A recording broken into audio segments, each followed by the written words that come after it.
जय हिंद साथियों, चलिए हम UPSC civil services prelims examination 2023 का पेपर सॉल्व करते हैं। पहले पार्ट में हमने 1 से 50 क्वेश्चन सॉल्व किया था। ये पार्ट नंबर 2 है। इसमें 51 से 100 क्वेश्चन सॉल्व करेंगे और पेपर सेट ए है ये।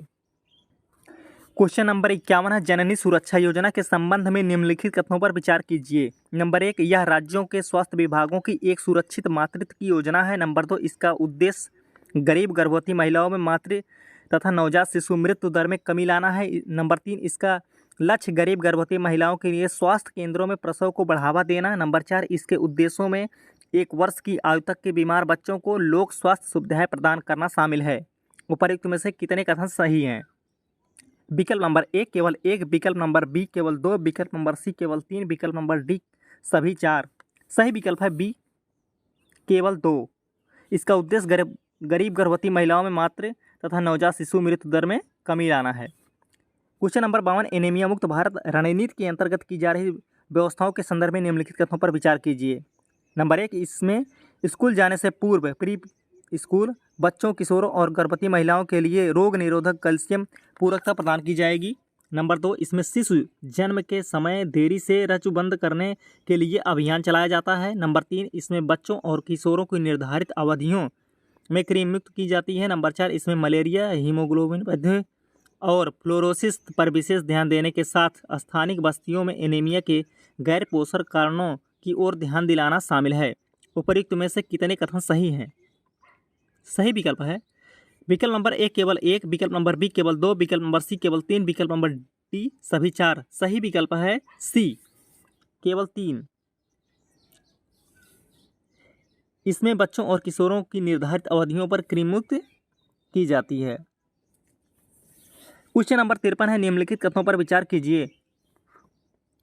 नंबर 1, ऑटोमोबाइल एक एयरक्राफ्ट में प्रयुक्त होने वाले अवयवों के विनिर्माण में कार्बन तंतुओं का इस्तेमाल होता है। नंबर 2, कार्बन तंतु एक प्रकार प्रयुक्त होने पर पुनर्चक्रित नहीं किए जा सकते। उपरोक्त कथनों पर विचार कीजिए। उपरोक्त कथनों में कौन सा कथन सही है? विकल्प नंबर ए केवल 1, विकल्प नंबर बी केवल 2, विकल्प नंबर सी 1 और 2 दोनों, विकल्प नंबर डी ना तो 1 है ना तो 2 है। सही विकल्प है 53 का ए। ऑटोमोबाइल और एयरक्राफ्ट में प्रयुक्त होने वाले अवयवों के विनिर्माण में कार्बन तंतुओं का इस्तेमाल होता है। क्वेश्चन नंबर 54 है, निम्नलिखित कथनों पर विचार कीजिए। नंबर 1 है, कार क्रैश टक्कर या टक्कर का जिससे एयरबैग लगभग तुरंत फैल जाते हैं, पता लगाना। नंबर 2, लैपटॉप अचानक बाहर धरातल पर गिर पड़ने का जिससे हार्ड ड्राइव तुरंत बंद हो जाता है, पता लगाना। नंबर 3 है, स्मार्टफोन के झुकाव का जिससे पोर्ट्रेट और लैंडस्केप मोड के बीच प्रदर्शन डिस्प्ले घूम जाता है, पता लगाना। उपरोक्त में से कितनी क्रियाओं में त्वरणमापी एक्सीलोमीटर के प्रकार की आवश्यकता है? विकल्प नंबर ए केवल 1, विकल्प नंबर बी केवल 2, विकल्प नंबर सी सभी 3, विकल्प नंबर डी किसी में भी नहीं। सही विकल्प है सी सभी 3। कार क्रैश या टक्कर का जिससे एयरबैग लगभग तुरंत फैल जाते हैं, पता लगाना। लैपटॉप अचानक धरातल पर गिर पड़ने का जिससे हार्ड ड्राइव तुरंत बंद हो जाता है, पता लगाना। स्मार्टफोन के झुकाव का जिससे पोर्ट्रेट और लैंडस्केप मोड के बीच प्रदर्शन डिस्प्ले धूम हो जाता है, पता लगाना। क्वेश्चन नंबर 55 है, पुनर्संचरणशील एक्वाकल्चर प्रणाली में जैव निस्यंदकों बायोफिल्टर की भूमिका के संदर्भ में निम्नलिखित कथनों पर विचार कीजिए। नंबर 1, जैव निस्यंदक बिना खाए हुए मत्स्य चारे को हटाकर अपशिष्ट उपचार प्रदान करते हैं। नंबर 2, जैव निस्यंदक मत्स्य अपशिष्ट में विद्यमान अमोनिया को नाइट्रेट में बदल देते हैं। नंबर 3 है, जैव निस्यंदक जल में मत्स्य के लिए पोषक तत्व के रूप में फास्फोरस को बढ़ाते हैं। उपर्युक्त में से कितने कथन सही हैं? सही विकल्प बताइए। विकल्प नंबर ए केवल 1, विकल्प नंबर 2 केवल, विकल्प नंबर बी केवल 2, विकल्प नंबर सी सभी 3, विकल्प नंबर डी कोई भी नहीं। सही विकल्प है बी केवल 2 है, जैव निस्यंदक मत्स्य अपशिष्ट में विद्यमान अमोनिया को नाइट्रेट में बदल देते हैं। क्वेश्चन नंबर 55 है, निम्नलिखित युग्मों पर विचार कीजिए। अंतरिक्ष में पिंड अवरणन से फीड, अंतरिक्ष में धूल और गैस के विशाल बादल निहारी 2 न है। निहारिका तारे जो आवर्ती रूप से जलते बुझते हैं। नंबर 3 है पल्सर। नाइट्रोजन न्यूट्रॉन तारे जो तब बनते हैं जब विशाल तारों का ईंधन खत्म हो जाता है और उनका निपात हो जाता है। उपर्युक्त युग्मों में से कितने सही सुमेलित हैं? विकल्प नंबर ए केवल 1, विकल्प नंबर बी केवल 2, विकल्प नंबर सी सभी 3, विकल्प नंबर डी है कोई भी नहीं है। सही विकल्प है ए, केवल 1 है। सेफीड अंतरिक्ष में धूल और गैस के विशाल बादल। क्वेश्चन नंबर 57, निम्नलिखित देशों में से किस एक के पास अपनी उपग्रह मार्ग निर्देशन नेविगेशन प्रणाली है? विकल्प नंबर ए ऑस्ट्रेलिया, विकल्प नंबर बी कनाडा, विकल्प नंबर सी इजराइल, विकल्प नंबर डी जापान। सही विकल्प है डी, जापान के पास है। क्वेश्चन नंबर 58, निम्नलिखित कथनों पर विचार कीजिए। नंबर 1, बैलिस्टिक मिसाइल अपनी पूरी उड़ान में अवध्वनिक चाल पर प्रधानोदित होती है, जबकि क्रूज मिसाइल केवल उड़ान के आरंभिक चरण में रॉकेट संचालित होती है। नंबर 2, अग्नि 5 मध्यम दूरी की पराध्वनिक क्रूज मिसाइल है, जबकि ब्रह्मोस ठोस ईंधन चालित अंतर्महाद्वीपीय बैलिस्टिक मिसाइल है। उपर्युक्त कथनों में से कौन सा सही है? सही विकल्प है डी, ना तो 1 है और ना ही 2 है। क्वेश्चन नंबर 59 है, पारा प्रदूषण के बारे में निम्नलिखित कथनों पर विचार कीजिए। नंबर 1 है स्वर्ण खनन गतिविधि विश्व में पारा प्रदूषण का स्रोत है। नंबर 2 है कोयला आधारित ऊष्मीय शक्ति संयंत्र थर्मल पावर प्लांट से पारा प्रदूषण होता है। नंबर 3 है पारा के संपर्क में आने का कोई ज्ञात सुरक्षा स्तर नहीं है। उपर्युक्त में से कितने कथन सही हैं? विकल्प नंबर ए केवल 1, विकल्प नंबर बी केवल 2, विकल्प नंबर सी सभी 3, विकल्प नंबर डी कोई भी नहीं। सही विकल्प है सी, सभी 3। स्वर्ण खनन गतिविधि विश्व में पारा प्रदूषण का स्रोत है। 1, कोयला आधारित ऊष्मीय शक्ति संयंत्र थर्मल पावर प्लांट से पारा प्रदूषण होता है। दूसरा, तीसरा है पारा के संपर्क में आने का कोई ज्ञात सुरक्षा स्तर नहीं है। क्वेश्चन नंबर 60, हरित हाइड्रोजन के संबंध में निम्नलिखित कथनों पर विचार कीजिए। नंबर 1, इसे आंतरिक दहन के लिए ईंधन के रूप में सीधे इस्तेमाल किया जाता है। नंबर 2, इसे प्राकृतिक गैस के साथ मिलाकर ताप या शक्ति जनन के लिए ईंधन के रूप में इस्तेमाल किया जा सकता है। नंबर 3, इसे वाहन चालन के लिए हाइड्रोजन ईंधन प्रकोष्ठ में इस्तेमाल किया जा सकता है। उपर्युक्त में से कितने कथन सही हैं? विकल्प ए केवल 1, विकल्प बी केवल 2, विकल्प सी सभी 3, विकल्प डी कोई भी नहीं। सही विकल्प है सी, सभी 3। इसे आंतरिक दहन के लिए ईंधन के रूप में सीधे इस्तेमाल किया जाता है। इसे प्राकृतिक गैस के साथ मिलाकर ताप या शक्ति जनन के लिए ईंधन के रूप में इस्तेमाल किया जाता है। इसे वाहन चालन के लिए हाइड्रोजन ईंधन प्रकोष्ठ में इस्तेमाल किया जाता है। तीनों सही हैं। क्वेश्चन नंबर 61 है, निम्नलिखित देशों पर विचार कीजिए। बुल्गारिया नंबर 1, नंबर 2 है चेक रिपब्लिक, नंबर 3 है हंगरी, नंबर 4 लातविया, नंबर 5 है लिथुआनिया, नंबर 6 रोमानिया। उपर्युक्त में से कितने देशों की सीमाएं यूक्रेन की सीमा के साथ साझा करती हैं? विकल्प ए है केवल 2, विकल्प बी है केवल 3, विकल्प सी है केवल 4, विकल्प डी केवल 5। सही विकल्प है ए,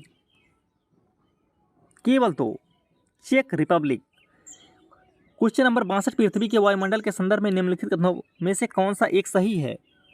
विकल्प नंबर ए है भूमध्य रेखा पर प्राप्त होने वाले सूर्यताप की कुल मात्रा ध्रुवों पर प्राप्त होने वाले सूर्यताप की कुल मात्रा की लगभग 10 गुनी है। विकल्प नंबर बी अवरक्त किरणें सूर्यताप के लगभग 2/3 भाग हैं। विकल्प नंबर सी अवरक्त तरंगें निचले वायुमंडल में संकेंद्रित जलवाष्प द्वारा बृहद रूप से अवशोषित होती हैं। विकल्प नंबर डी है अवरक्त तरंगें और विकिरण की विद्युत चुंबकीय तरंगों के दृश्यमान स्पेक्ट्रम के भाग हैं। सही विकल्प है सी, अवरक्त तरंगें निचले वायुमंडल में संकेंद्रित जलवाष्प द्वारा बृहद रूप से अवशोषित होती हैं। क्वेश्चन नंबर 63, निम्नलिखित कथनों पर विचार कीजिए। कथन फर्स्ट है, उष्णकटिबंधीय वर्षावनों की मृदा पोषक तत्वों से भरपूर होती है। कथन सेकंड है, उष्णकटिबंधीय वर्षावनों के सूक्ष्म ताप, उच्च ताप और आर्द्रता के कारण मृदा में विद्यमान मृत जैव पदार्थ का द्रुत अपघटन होता है। उपर्युक्त कथनों के बारे में निम्नलिखित कथनों में से कौन सा सही है? कथन फर्स्ट है, कथन फर्स्ट विकल्प पहला है ए, कथन फर्स्ट और कथन सेकंड दोनों सही हैं तथा कथन सेकंड कथन फर्स्ट की सही व्याख्या है। विकल्प नंबर बी है कथन फर्स्ट और कथन सेकंड दोनों सही हैं तथा कथन फर्स्ट की सही व्याख्या नहीं है। विकल्प सी है कथन फर्स्ट सही है किंतु कथन सेकंड गलत है। विकल्प नंबर डी है कथन फर्स्ट गलत है किंतु कथन नंबर सेकंड सही है। सही विकल्प है इसका डी है, कथन फर्स्ट गलत है किंतु सेकंड सही है। ये गलत है फर्स्ट कथन, सेकंड कथन सही है। उष्णकटिबंधीय वर्षावनों के उच्च ताप और आर्द्रता के कारण मृदा में विद्यमान मृत जैव पदार्थ का द्रुत अपघटन होता है। क्वेश्चन नंबर 64 निम्नलिखित कथनों पर विचार कीजिए। कथन नंबर फर्स्ट है ग्रीष्म ऋतु में महाद्वीपों और महासागरों के बीच तापमान बीवरयास शीत ऋतु की अपेक्षा अधिक होता है। कथन सेकंड है जल की विशिष्ट उष्मा भूपृष्ठ की विशिष्ट उष्मा की अपेक्षा अधिक होती है। उपर्युक्त कथनों के बारे में निम्नलिखित कथनों में से कौन सा एक सही है? विकल्प ए है कथन फर्स्ट और कथन सेकंड दोनों सही हैं तथा कथन सेकंड कथन फर्स्ट की सही व्याख्या है। विकल्प नंबर बी है कथन फर्स्ट और कथन दोनों सही हैं तथा कथन सेकंड कथन फर्स्ट की सही व्याख्या नहीं है। विकल्प सी है कथन फर्स्ट सही है किंतु कथन सेकंड गलत है। विकल्प डी है कथन फर्स्ट गलत है किंतु कथन सेकंड सही है। सही विकल्प है डी है, कथन फर्स्ट गलत है किंतु कथन सेकंड सही है। कथन फर्स्ट गलत है, कथन सेकंड सही है। जल की विशिष्ट उष्मा भूपृष्ठ की विशिष्ट उष्मा की अपेक्षा अधिक होती है। क्वेश्चन नंबर 65 है निम्नलिखित कथनों पर विचार कीजिए। नंबर 1 है भूकंप लेखी सिस्मोग्राफ में यस तरंगों से पूर्व पी तरंगों को प्राथमिक तरंग कहते हैं, पी तरंगे अभिलिखित की जाती हैं। नंबर 2 है पी तरंगों में अलग अलग कण तरंग प्रसार की दिशा में आगे पीछे कंपन करते हैं जबकि यस तरंगों में कण तरंग प्रसार की दिशा के समकोणीय ऊपर नीचे कंपन करते हैं। उपयुक्त कथनों में से कौन सा सही है? विकल्प ए केवल एक, विकल्प बी केवल दो, विकल्प सी 1 और 2 दोनों, विकल्प डी न तो 1 है न तो 2 है।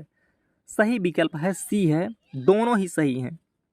भूकंप लेखी सिस्मोग्राफ में यस तरंगों से पूर्व पी तरंगे अभिलिखित की जाती हैं। नंबर 2 पी तरंगों में अलग अलग कण तरंग प्रसार की दिशा में आगे पीछे कंपन करते हैं जबकि यस तरंगों में कण तरंग प्रसार की दिशा के समकोण ऊपर नीचे कंपन करते हैं। क्वेश्चन नंबर 66 है भारत में कोयला आधारित तापीय शक्ति संयंत्रों के संदर्भ में निम्नलिखित कथनों पर विचार कीजिए। नंबर 1 है उसमें से किसी में भी समुद्र जल का उपयोग नहीं होता है। नंबर 2 उसमें से कोई भी जल संकट वाले जिले में स्थापित नहीं है। नंबर 3 है उसमें से कोई भी निजी स्वामित्व में नहीं है। उपयुक्त में से कितने कथन सही हैं? कोई भी नहीं। विकल्प ए केवल 1, विकल्प बी केवल 2, विकल्प सी सभी 3, विकल्प डी कोई भी नहीं। तो सही विकल्प है कोई नहीं। क्वेश्चन नंबर 66 है बोल बचैया पद्धति का कभी कभी निम्नलिखित में से किस एक के संदर्भ में उल्लेख होता है? विकल्प ए मच्छरों से होने वाले विषाणु रोगों के प्रसार को नियंत्रित करना, विकल्प बी शेष सस्य क्रॉप रेजिड्यू के संवेष्टन सामग्री पैकिंग मटेरियल बनाना, विकल्प सी है जैव निम्नीकरण प्लास्टिकों का उत्पादन करना, नंबर डी है जैव मात्रा के उष्मा रासायनिक रूपांतरण से बायोचार का उत्पादन करना। सही विकल्प है ए मच्छरों से होने वाले विषाणु रोगों के प्रसार को नियंत्रित करना। 68 क्वेश्चन नंबर 68 है निम्नलिखित गतिविधियों पर विचार कीजिए। नंबर 1 है बड़े पैमाने पर बारीक पिसी हुई बेसाल्ट सैल खेतों में बिछाना। नंबर 2 चूना मिलाकर महासागरों की क्षारीयता बढ़ाना। नंबर 3 है विभिन्न उद्योगों द्वारा निर्मुक्त कार्बन डाइऑक्साइड का अभिग्रहण कर उसे कार्बोनेटीकरण जल के रूप में परित्यक्त भूमिगत खानों के अंदर पंप करना। उपरोक्त गतिविधियों में से कितनी कार्बन अभिग्रहण और विविक्ति भवन के लिए प्रायः विचार और चर्चा में लाई जाती हैं? विकल्प ए केवल 1, विकल्प बी केवल 2, विकल्प सी सभी 3, विकल्प डी कोई भी नहीं है। सही विकल्प है सी है सभी 3, तीनों सही हैं कि बड़े पैमाने पर बारीक पिसी हुई बेसाल्ट सैल खेतों में बिछाना, चूना मिलाकर महासागरों की क्षारीयता बढ़ाना। नंबर 3 है विभिन्न उद्योगों द्वारा निर्मुक्त कार्बन डाइऑक्साइड का अभिग्रहण कर उसे कार्बोनेटीकरण जल के रूप में प्रत्यक्ष भूमिगत खानों के अंदर पंप करना। तीनों सही है। क्वेश्चन नंबर 69 है एरियल मेटाजीनोमिक्स निम्नलिखित में से किस एक स्थिति को सबसे सही निर्दिष्ट करता है? विकल्प नंबर 1 किसी पर्यावास में वायु से DNA प्रतिदर्शों को एक बार में एकत्र करना। बी है किसी पर्यावास की पक्षी जातियों की आनुवंशिक रचना को समझना। विकल्प नंबर सी है गतिशील प्राणियों से रुधिर प्रतिदर्श लेने के लिए वायु वाहित युक्तियों का प्रयोग करना। विकल्प नंबर डी है भूमिगत भूमितल और जल निकायों से पादप एवं जंतु प्रतिदर्श एकत्र करने के लिए अगम क्षेत्रों में ड्रोन भेजना। सही विकल्प है ए किसी पर्यावास में वायु से DNA प्रतिदर्शों को एक बार में एकत्र करना। क्वेश्चन नंबर 70 है माइक्रोसैटेलाइट DNA निम्नलिखित में से किस एक मामले में प्रयोग किया जाता है? विकल्प ए है प्राणीजात की विभिन्न जातियों के बीच विकासपरक संबंधों का अध्ययन करना। विकल्प बी है स्टेम कोशिकाओं को विकल्प प्रकार्यात्मक ऊतकों में रूपांतरित होने के लिए उद्दीप करना। विकल्प सी है उद्यान कृषि के पादपों के कॉलोनी प्रसार को संवर्धित करना। विकल्प डी किसी समिष्ट में श्रृंखलाबद्ध औषधि परीक्षण कर औषधों की प्रभावकारिता का आकलन करना। सही विकल्प है ए है प्राणी जात की विभिन्न जातियों के बीच विकासपरक संबंधों का अध्ययन करना। क्वेश्चन नंबर 71 है भारत के संदर्भ में निम्नलिखित कथनों पर विचार कीजिए। नंबर 1 है सूक्ष्म लघु और मध्यम उद्यम विकास। नंबर 1 है सूक्ष्म लघु और मध्यम उद्यम विकास MSMED अधिनियम 2006 के अनुसार जिनके संयंत्र और मशीनरी में निवेश 15 करोड़ रुपए से 25 करोड़ रुपए के बीच है वो मध्यम उद्यम है। नंबर 2 सूक्ष्म लघु और मध्यम उद्यमों को दिए गए सभी बैंक ऋण प्राथमिकता क्षेत्र के अधीन आहार्य हैं। उपरोक्त कथनों में कौन सा सही है? विकल्प ए है केवल 1, विकल्प बी केवल 2, विकल्प सी 1 और 2 दोनों, विकल्प डी ना तो 1 ना तो 2। क्वेश्चन नंबर 71 का बी सही है केवल 2। सूक्ष्म लघु और मध्यम उद्यमों को दिए गए बैंक ऋण प्राथमिकता क्षेत्र के अधीन आहार्य हैं। क्वेश्चन नंबर 72 केंद्रीय बैंक डिजिटल मुद्राओं के संदर्भ में निम्नलिखित कथनों पर विचार कीजिए। US डॉलर या SWIFT प्रणाली का प्रयोग किए बिना डिजिटल मुद्रा में भुगतान करना संभव है। नंबर 2 कोई डिजिटल मुद्रा इसके अंदर प्रोग्रामित प्रतिबंध है जैसे कि इसके व्यय के समय ढांचे के साथ वितरित की जा सकती है। उपरोक्त कथनों में कौन सा सही है? केवल विकल्प नंबर 1 केवल 1, विकल्प नंबर बी केवल 2, विकल्प नंबर सी केवल 1 और 2 दोनों, विकल्प नंबर डी ना तो 1 सही है ना तो 2 सही है। सही विकल्प है सी है दोनों सही है, 1 और 2 दोनों। क्वेश्चन नंबर 73 है वित्त के संदर्भ में शब्द बीटा किसे निर्दिष्ट करता है? विकल्प नंबर ए अलग अलग प्लेटफार्मों से साथ साथ किसी परिसंपत्ति को खरीदने और बेचने की प्रक्रिया। विकल्प नंबर बी किसी पोर्टफोलियो प्रबंधक की जोखिम और प्रतिफल के बीच संतुलन लाने की निवेश कार्यनीति। नंबर सी एक प्रकार के व्यवस्थापक जोखिम जो जहां उत्पन्न होता है जहां पूर्ण प्रतिरक्षा संभव नहीं है। नंबर डी एक संख्यात्मक मान जो पूरे स्टॉक बाजार में होने वाले परिवर्तनों के प्रति किसी स्टॉक के विचलनों को मापता है। सही विकल्प है डी है एक संख्यात्मक मान जो पूरे स्टॉक बाजार में होने वाले परिवर्तनों के प्रति किसी स्टॉक के विचलनों को मापता है। क्वेश्चन नंबर 74 निम्नलिखित कथनों पर विचार कीजिए। स्वयं सहायता समूह सेल्फ हेल्प ग्रुप SHG कार्यक्रम मूलतः भारतीय स्टेट बैंक द्वारा वित्तीय रूप से वंचितों को लघु ऋण प्रदान कर प्रारंभ किया गया था। नंबर 2 किसी SHG में समूह के सभी सदस्य उस ऋण के लिए उत्तरदायित्व लेते हैं जो ऋण कोई अकेला सदस्य लेता है। नंबर 3 है क्षेत्रीय ग्रामीण बैंक और अनुसूचित वाणिज्यिक बैंक SHG को समर्थन देते हैं। उपरोक्त में से कितने कथन सही हैं? विकल्प नंबर ए केवल 1, विकल्प नंबर बी केवल 2, विकल्प नंबर सी सभी 3, विकल्प नंबर डी कोई नहीं। सही विकल्प है बी, केवल 2। किसी SHG में समूह के सभी सदस्य उस ऋण के लिए उत्तरदायित्व लेते हैं जो ऋण कोई अकेला सदस्य लेता है। क्वेश्चन नंबर 75 है, निम्नलिखित कथनों पर विचार कीजिए। कथन फर्स्ट है, भारत की सार्वजनिक क्षेत्रक स्वास्थ्य देखभाल प्रणाली सीमित निरोधक, वर्धक और पुनः स्थापक देखभाल के साथ मुख्यतः रोगनाशक व्यवस्था पर ध्यान केंद्रित करती है। कथन सेकंड है, भारत के स्वास्थ्य देखभाल प्रदान करने के विकेंद्रीकृत उपागम के अंतर्गत राज्य प्राथमिक रूप से स्वास्थ्य सेवाओं को जुटाने के लिए उत्तरदायित्व हैं। उपरोक्त कथनों के बारे में निम्नलिखित में से कौन सा कथन सही है? विकल्प ए है कथन फर्स्ट और कथन सेकंड दोनों सही हैं तथा कथन सेकंड कथन फर्स्ट की सही व्याख्या है।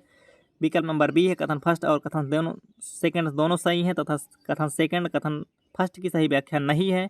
विकल्प नंबर सी है कथन फर्स्ट सही है किंतु कथन सेकंड गलत है। विकल्प नंबर डी है कथन फर्स्ट गलत है किंतु कथन सेकंड सही है।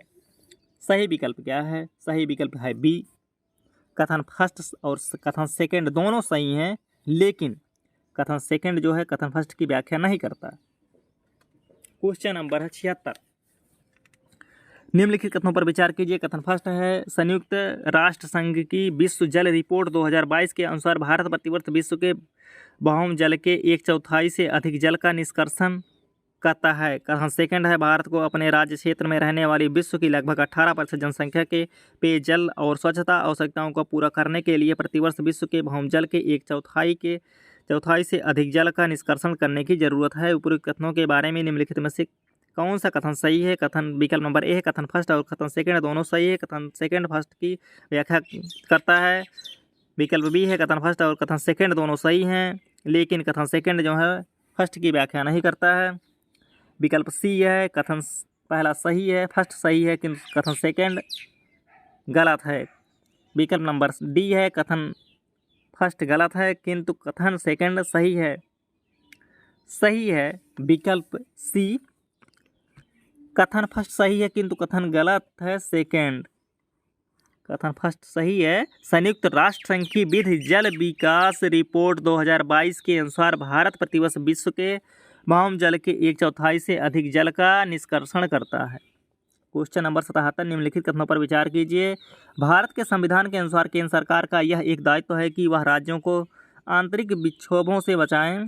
नंबर 2, भारत का संविधान राज्यों को निवारक, निरोध और रखे जा रहे किसी व्यक्ति को विधिक काउंसिल उपलब्ध कराने से छूट प्रदान करना। नंबर 3 है, आतंकवाद निवारण अधिनियम 2002 के अनुसार पुलिस के समक्ष अभियुक्त की स्वीकृति को साक्ष्य के रूप में प्रयुक्त नहीं किया जा सकता। उपयुक्त में से कितने कथन सही हैं? विकल्प नंबर ए केवल 1, विकल्प नंबर बी केवल 2, विकल्प नंबर सी सभी 3, विकल्प नंबर डी कोई भी नहीं। सही विकल्प है बी है केवल 2।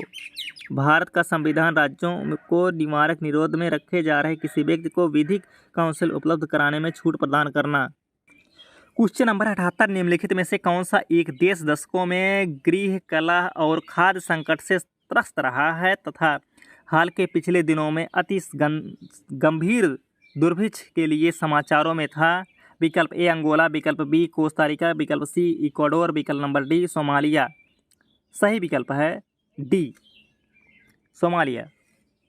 क्वेश्चन नंबर है 79, निम्नलिखित कथनों पर विचार कीजिए। भारत में जैव विविधता प्रबंधन समितियां नागोया प्रोटोकॉल के उद्देश्यों को हासिल करने के लिए प्रमुख कुंजी है।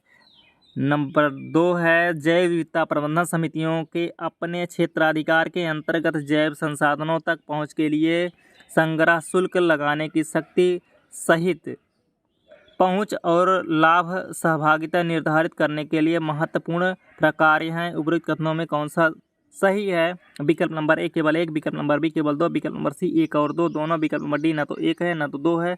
सही विकल्प है सी 1 और 2 दोनों सही हैं। क्वेश्चन नंबर 80 है, भारत के राष्ट्रपति के निर्वाचन के बारे में निम्नलिखित कथनों पर विचार कीजिए। नंबर 1 है, संसद के दोनों में से किसी भी सदन या राज्य की विधानसभाओं में नाम निर्दिष्ट किए गए सदस्य निर्वाचक मंडल में शामिल किए जाने के लिए भी अर्ह हैं। नंबर 2, निर्वाचित विधानसभा सीटें जितनी अधिक होती हैं उस राज्य के प्रत्येक एमएलए के वोट का मान भी उतना ही अधिक होता है। नंबर 3, मध्य प्रदेश के प्रत्येक एमएलए के वोट का मान केरल के प्रत्येक एमएलए के वोट के मान से अधिक है। पुडुचेरी के प्रत्येक एमएलए के वोट का मान अरुणाचल प्रदेश के प्रत्येक एमएलए के वोट के मान से अधिक है, क्योंकि अरुणाचल प्रदेश की तुलना में पुडुचेरी में कुछ जनसंख्या का निर्वाचित सीटों की कुल संख्या से अनुपात अधिक है। उपरोक्त में से कितने कथन सही हैं? विकल्प नंबर ए केवल 1, विकल्प नंबर बी केवल 2, विकल्प नंबर सी केवल 3, विकल्प नंबर डी सभी 4। सही विकल्प है बी है केवल 2। निर्वाचित विधानसभा सीटें जितनी अधिक होगी उस राज्य के प्रत्येक एमएलए के वोट का मान भी उतना ही अधिक होगा। क्वेश्चन नंबर 81 है, भारतीय इतिहास के संदर्भ में अलेक्जेंडर री H Longhurst, Robert swell, James Burgess और वाल्टर इलियट किस गतिविधि से जुड़े थे?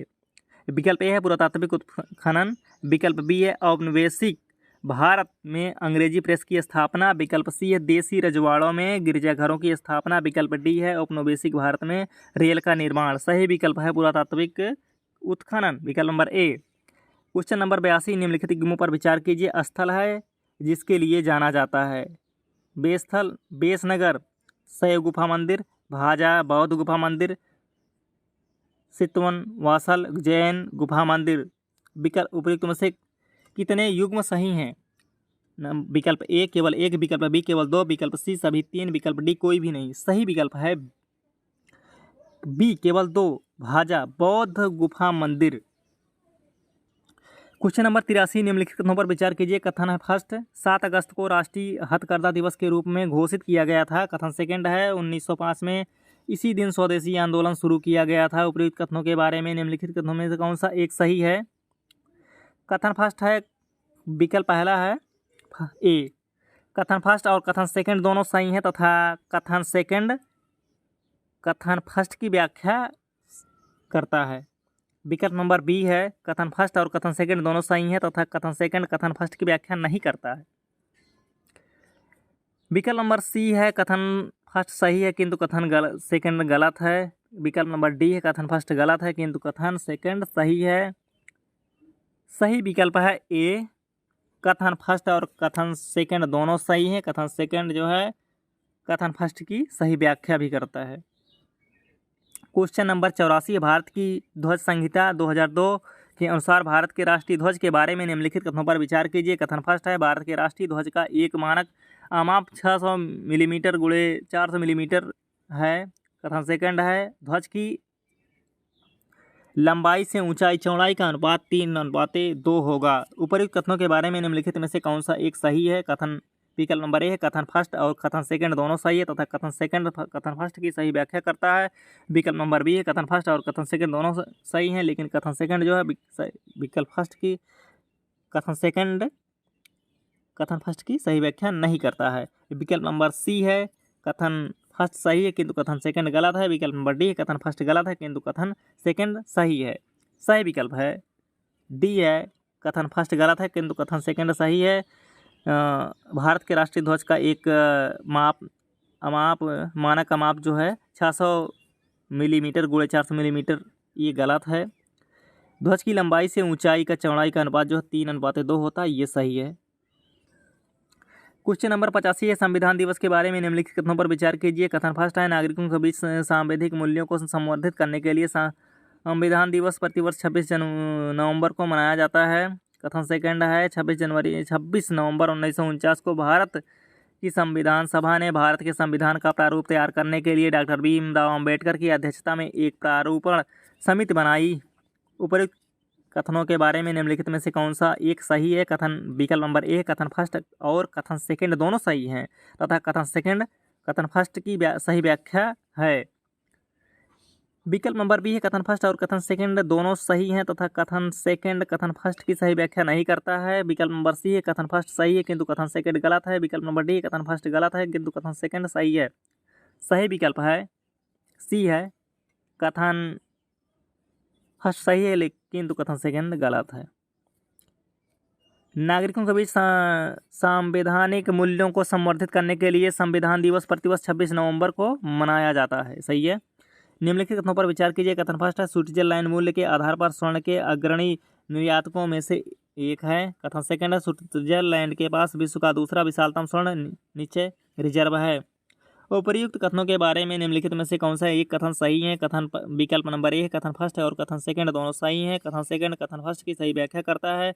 विकल्प नंबर बी है, कथन फर्स्ट और कथन सेकंड दोनों सही हैं तथा कथन सेकंड कथन फर्स्ट की व्याख्या नहीं करता है। विकल्प नंबर सी है, कथन फर्स्ट सही है किंतु कथन सेकंड गलत है। विकल्प नंबर डी, कथन फर्स्ट गलत है किंतु कथन सेकंड सही है।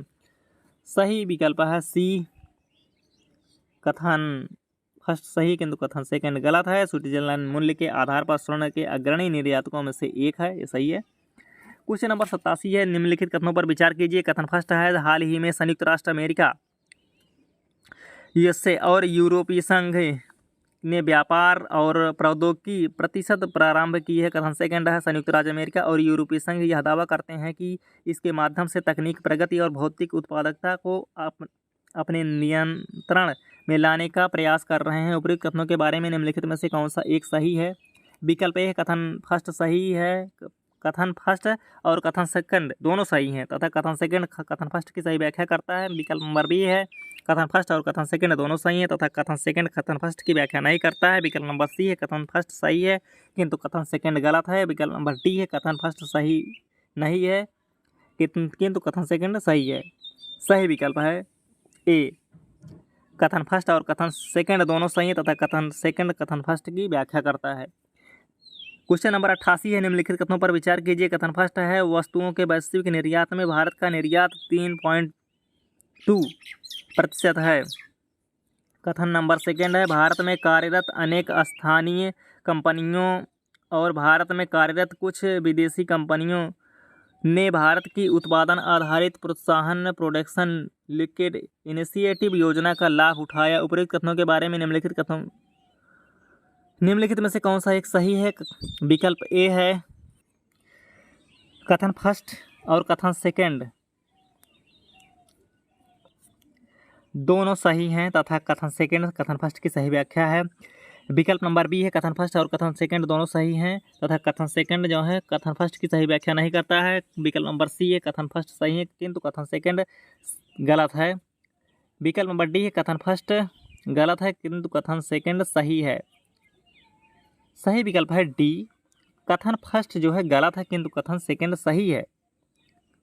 वस्तुओं के वैश्विक निर्यात में भारत का निर्यात 3.2% है, ये गलत है। सेकंड सही है, भारत में कार्यरत अनेक स्थानीय कंपनियों भारत में कार्यरत कुछ विदेशी कंपनियों ने भारत की उत्पादन आधारित प्रोत्साहन योजना का लाभ उठाया। सही है।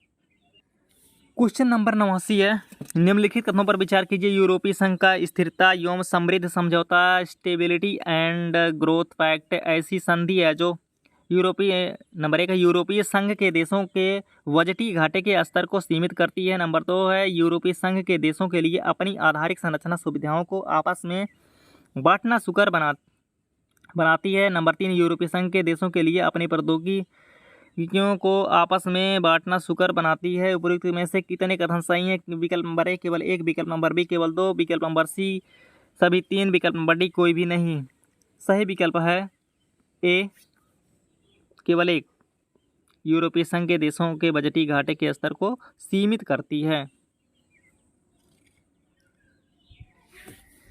क्वेश्चन नंबर 90 है, निम्नलिखित कथनों पर विचार कीजिए।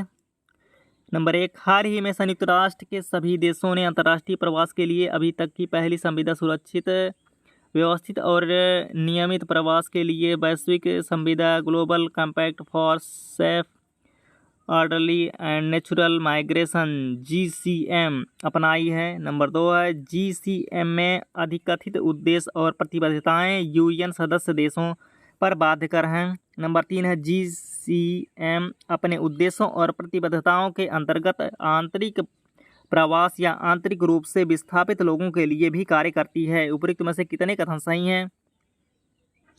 विकल्प नंबर ए केवल एक, विकल्प नंबर बी केवल 2, विकल्प नंबर सी सभी 3, विकल्प नंबर डी कोई भी नहीं है। सही विकल्प है ए, केवल 1।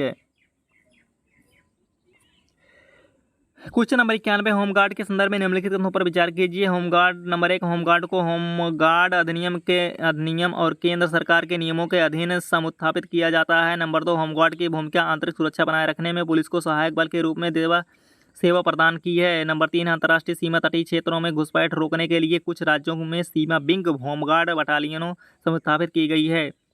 उपरोक्त में से कितने कथन सही हैं? विकल्प नंबर 1 केवल 1, विकल्प नंबर बी केवल 2, विकल्प नंबर सी सभी 3, विकल्प नंबर डी कोई भी नहीं। सही विकल्प है बी केवल 2। होमगार्ड की भूमिका आंतरिक सुरक्षा बनाए रखने के लिए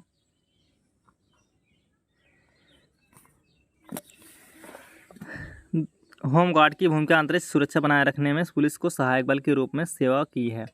क्वेश्चन नंबर 92 है, भारत के संदर्भ में निम्नलिखित युग्मों पर विचार कीजिए। कृत्य है, यह कृत्य जिस अधिनियम के अधीन आता है। नंबर 1 है अनधिकृत रूप से पुलिस या सेना की वर्दी को पहनना। नंबर 2, यह कृत्य जिस अधिनियम के अधीन आता है। शासकीय गुप्त बात अधिनियम 1923। नंबर 2 है किसी पुलिस अधिकारी या सैनिक अधिकारी के ड्यूटी में तैनात होने के दौरान जानबूझकर उन्हें गुमराह करना या अन्यथा उनके साथ हस्तक्षेप करना। भारतीय साक्ष्य अधिनियम 1872। नंबर 3 है बंदूक या तोप के अनुष्ठानपरक गोली या गोला दागना जिससे अन्य लोगों की वैयक्तिक सुरक्षा के लिए जोखिम हो सकता है। आयुध संशोधन अधिनियम 2019। उपरोक्त में से कितने युग्म सही सुमेलित हैं? विकल्प नंबर 1 केवल 1, विकल्प नंबर बी केवल 2, विकल्प नंबर सी सभी 3, विकल्प नंबर डी कोई भी नहीं। सही विकल्प है बी केवल 2। किसी पुलिस अधिकारी या सैनिक अधिकारी के ड्यूटी में तैनात होने के दौरान जानबूझकर उन्हें गुमराह करना अन्यथा उनके साथ हस्तक्षेप करना। भारतीय साक्ष्य अधिनियम 1872। क्वेश्चन नंबर 93, निम्नलिखित युग्मों पर विचार कीजिए। प्रायः समाचारों में उल्लिखित होने वाले क्षेत्र हैं वह समाचारों में होने का कारण। उत्तरी कीवी और इटूरी, आर्मीनिया और अजरबैजान के बीच युद्ध, नागोर्नो कारबाख, मोजाम्बिक में उपप्लव। नंबर 3 है खेरसान और जपोजिया, इजराइल और लेबनान के बीच विवाद। उपरोक्त में से कितने युग्म सही सुमेलित हैं? विकल्प नंबर 1 केवल 1, विकल्प नंबर बी केवल 2, विकल्प नंबर सी सभी 3, विकल्प नंबर डी कोई भी नहीं। सही विकल्प है डी कोई भी नहीं है। निम्नलिखित कथनों पर विचार कीजिए। क्वेश्चन नंबर 94 है, कथन फर्स्ट है इजराइल ने कुछ अरब राज्यों के साथ रासायनिक संबंध स्थापित किए हैं। कथन सेकंड है अरब शांति पहल सऊदी अरब की मध्यस्थता से इजराइल और अरब लीग के बीच हस्ताक्षरित हुआ। उपरोक्त कथनों के बारे में निम्नलिखित में से कौन सा एक सही है? विकल्प नंबर 1 कथन फर्स्ट और कथन सेकंड दोनों सही हैं तथा कथन सेकंड कथन फर्स्ट की व्याख्या करता है। विकल्प नंबर बी कथन फर्स्ट और कथन सेकंड दोनों सही हैं, कथन सेकंड कथन फर्स्ट की व्याख्या नहीं करता है। विकल्प नंबर सी कथन फर्स्ट सही है किंतु कथन सेकंड गलत है। विकल्प नंबर डी कथन से फर्स्ट गलत है किंतु कथन सेकंड सही है। सही विकल्प है सी है, कथन फर्स्ट जो सही है किंतु कथन सेकंड गलत है। इजराइल ने कुछ अरब राज्यों के साथ रासायनिक संबंध स्थापित किए हैं, यह सही है। क्वेश्चन नंबर 95, खेल पुरस्कारों के संदर्भ में निम्नलिखित युग्मों पर विचार कीजिए। मेजर ध्यानचंद खेल पुरस्कार किसी खिलाड़ी द्वारा पिछले 4 वर्षों की अवधि के दौरान सबसे शानदार और उत्कृष्ट प्रदर्शन के लिए। नंबर 2, अर्जुन पुरस्कार किसी खिलाड़ी द्वारा जीवन काल की उपलब्धियों के लिए। नंबर 3, द्रोणाचार्य पुरस्कार उन प्रतिष्ठित प्रशिक्षकों को सम्मानित करने के लिए जिन्होंने सफलतापूर्वक खिलाड़ियों या टीम को प्रशिक्षित किया है।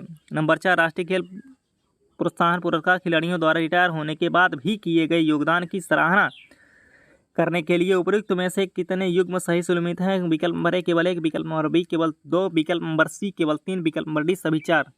सही विकल्प है बी केवल 2। द्रोणाचार्य पुरस्कार उन प्रतिष्ठित प्रशिक्षकों को सम्मानित करने के लिए जिन्होंने सफलतापूर्वक खिलाड़ी या टीमों को प्रशिक्षित किया है। सॉरी, इसका बी है अर्जुन पुरस्कार किसी खिलाड़ी द्वारा जीवन काल की उपलब्धियों के लिए। क्वेश्चन नंबर 96, 44वां शतरंज ओलंपियाड 2022 के बारे में निम्नलिखित कथनों पर विचार कीजिए। नंबर 1, यह पहली बार था जब शतरंज ओलंपियाड भारत में आयोजित किया गया था। नंबर 2, इसके अधिकृत शुभांकर को तंबी नाम दिया गया था। नंबर 3, ओपन सेक्शन में जीतने वाली टीम के लिए ट्रॉफी वेरा मेंची कप होती है। नंबर 4, महिला विभाग सेक्शन में जीतने वाली टीम के लिए ट्रॉफी हैमिल्टन रसेल कप होती है। उपयुक्त में से कितने कथन सही हैं? विकल्प नंबर 1 केवल 1, विकल्प नंबर बी केवल 2, विकल्प नंबर सी केवल 3, विकल्प नंबर डी सभी 4। सही विकल्प है बी केवल 2। इसके अधिकृत शुभांकर को तंबी नाम दिया गया था। क्वेश्चन नंबर 97 है, निम्नलिखित युग्मों पर विचार कीजिए। समाचारों में उल्लिखित संघर्ष का क्षेत्र जिस देश में अवस्थित है? डोनबास, सीरिया, काचिन, इथोपिया, टिग्रे, उत्तरी यमन। उपयुक्त में कितने युग्म सही सुमेलित हैं? विकल्प नंबर 1 केवल 1, विकल्प नंबर बी केवल 2, विकल्प नंबर सी के सभी 3, विकल्प नंबर डी कोई भी नहीं। सही विकल्प है डी है, कोई भी नहीं। क्वेश्चन नंबर 98 है, हाल के वर्षों में चाड, गिनी, माली और सूडान ने निम्नलिखित में से किस एक कारण से अंतर्राष्ट्रीय ध्यान आकर्षित किया है जो इन सभी देशों से संबंधित है? विकल्प ए है दुर्लभ मृदा तत्वों से समृद्ध निक्षेपों की खोज। विकल्प बी है चीनी सैन्य बेस का स्थापित होना। विकल्प सी है सहारा मरुस्थल का दक्षिणी अभिमुखी प्रसार। विकल्प डी है सफल तख्ता पलट। सही विकल्प है डी सफल तख्ता पलट।